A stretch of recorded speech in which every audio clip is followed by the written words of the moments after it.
नमस्ते दोस्तों, आज आप सुनेंगे जितिया व्रत कथा।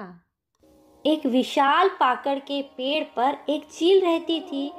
उसी पेड़ के नीचे एक सियारनी भी रहती थी। दोनों पक्की सहेलियां थी। दोनों ने कुछ महिलाओं को देखकर जितिया व्रत करने का संकल्प लिया और भगवान श्री जीतवाहन की पूजा और व्रत करने का प्रण ले लिया। लेकिन जिस दिन दोनों को व्रत रखना था, उसी दिन शहर में एक बड़े व्यापारी की मृत्यु हो गई और उसका जब दाह संस्कार हो रहा था, उसी समय सियारनी को बहुत जोरों की भूख लगने लगी। तो उसने जब व्यापारी के मुर्दे को देखा तो वह खुद को रोक न सकी और उसका व्रत टूट गया। पर चील ने संयम रखा और नियम व श्रद्धा से अगले दिन व्रत का पारण किया। अगले जन्म में दोनों सहेलियों ने एक ही ब्राह्मण परिवार में पुत्री के रूप में जन्म लिया। उनके पिता का नाम भास्कर था। चील बड़ी बहन बनी और सियारनी छोटी बहन के रूप में जन्मी।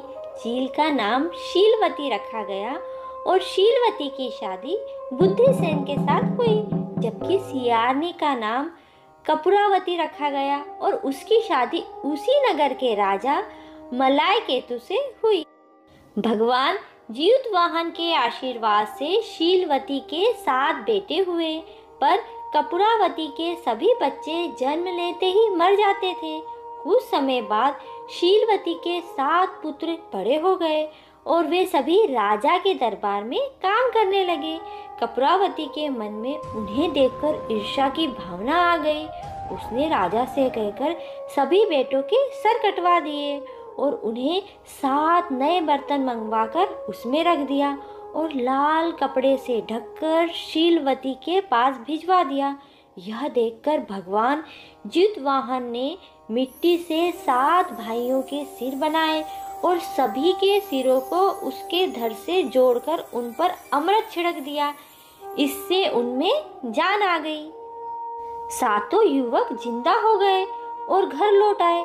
जो कटे सर रानी ने भेजे थे वे फूल बन गए। दूसरी ओर रानी कपूरावती बुद्धिसेन के घर से सूचना पाने को व्याकुल थी। जब काफी देर सूचना नहीं मिली तो कपूरावती स्वयं बड़ी बहन के घर गई। वहां सबको जिंदा देखकर वह सन्न रह गई।